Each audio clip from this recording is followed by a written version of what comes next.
Hey everyone, welcome back for another budget deck tech. Today's deck will be all about value. It is Selesnya Adventure. Not the classic version that used to be popular in Standard recently, but a 3 bucks version that almost only uses cards from Son of Eldraine. We're gonna draw cards, copy spares, and almost never run out of gas. I had a blast playing this deck and I wanted to share it with you.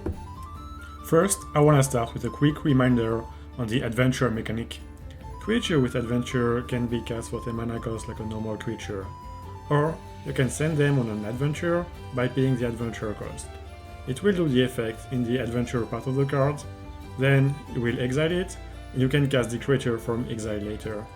You basically have two cards in one, and you have to decide which one is the best play.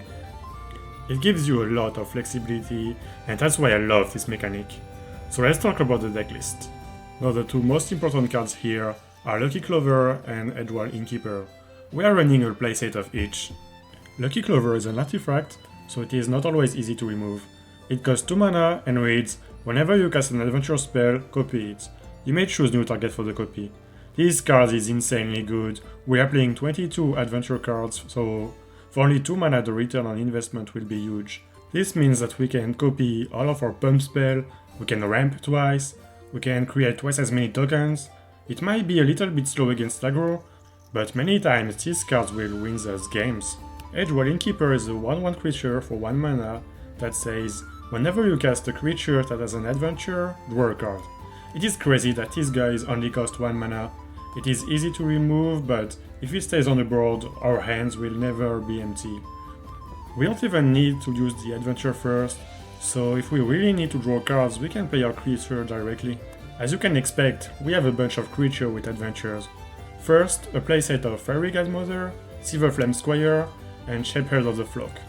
Fairy Godmother is a 1/1 flying for 1 mana, which is always useful when you have an Edgewall Innkeeper in play, or some other card I will show you later.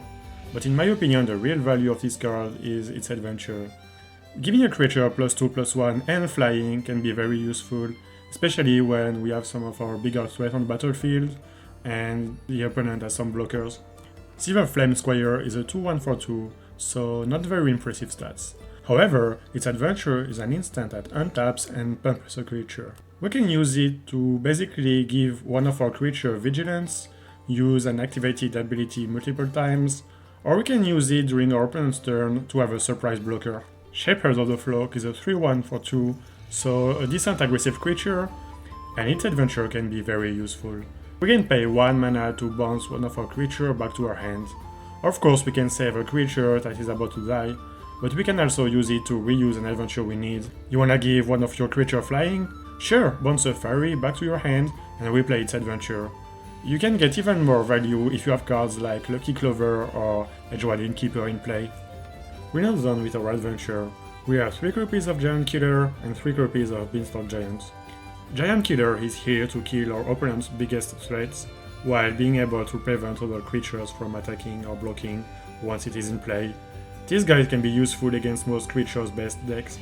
Then we have Beanstalk Giant to help us with mana ramp. Playing a Lucky Clover on turn 2, then this adventure on turn 3 is slow, but will get us a huge advantage in mana. Then we are left with a large body, which is always nice in the late game. Our last creature with adventure are 2 Oakham Ranger and 2 Flaxen Intruder.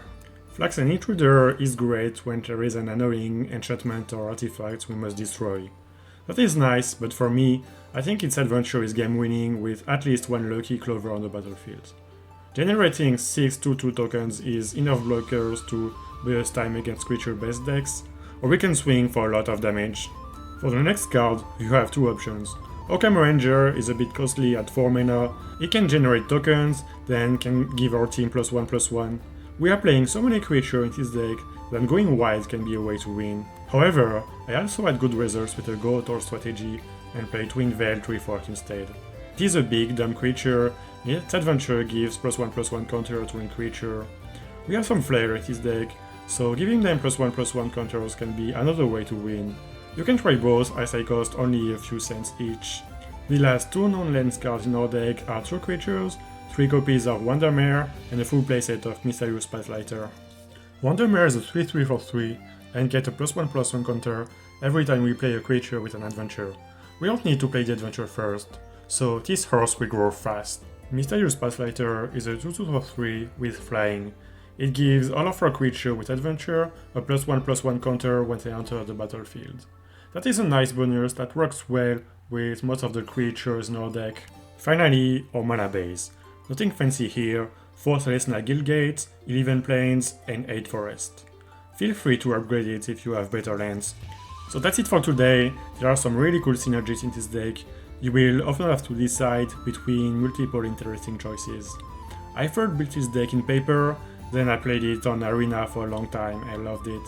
Sometimes it feels like you have 10 cards in hand, because for each card you can play the spell or the creature directly. But my favorite games are when I have multiple Lucky Clover on the battlefield, some Edgewall Innkeeper, I copy each adventure multiple times.